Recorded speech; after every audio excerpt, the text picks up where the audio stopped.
So hi students, welcome to Karthikeys academy. So చాలా important update అయితే మనకి రైల్వే బోర్డు నుంచి రావడం జరిగింది.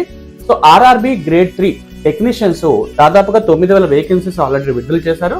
చాలా మంది అభ్యర్థులు కూడా అప్లై చేశారు. అయితే ఈ రోజు వచ్చినటువంటి లేటెస్ట్ అప్డేట్ అంటే ఈ 9,000 వేకెన్సీస్ ని దాదాపుగా 14,298 వేకెన్సీస్ తోటి ఇంక్రీజ్ చేయడం జరిగింది. ఇది చాలా ఇంపార్టెంట్ అప్డేట్ అనమాట. దీన్ని మనం టెక్నీషియన్ గ్రేడ్ 3 గా చెప్తుంటాము. And last date for application వచ్చేసి 16th October 2024 గా మెన్షన్ చేశారు. సో మరి దీనికోసము ఎవరైనా సరే ఆన్లైన్ లో ప్రిపేర్ అవ్వాలనుకుంటే ఆర్ఆర్బి గ్రేడ్ 3 టెక్నీషియన్ మన కార్తికేస్ అకాడమీ 1 year వ్యాలిడిటీ తోటి కేవలము 2,999 రూపీస్ తోటి ఒక ఆఫర్ ప్రైస్ లాంచ్ చేస్తున్నామండి. లేదు లైఫ్ టైం వ్యాలిడిటీ తోటి మీరు banks, railways, RRBs, SSC, LIC ఏ ఎగ్జామ్ ప్రిపేర్ అవ్వాలన్నా సరే మీకు లైఫ్ టైం వ్యాలిడిటీ 7,000 రూపీస్ తోటి ఒక కోర్స్ అయితే లాంచ్ చేసాము. సో చాలా చాలా ఉపయోగకరంగా ఉంటుంది. ఎక్సలెంట్ క్వాలిటీస్ ఉంటాయి, మెంటర్షిప్ ప్రోగ్రామ్ ఉంటుంది, మెటీరియల్స్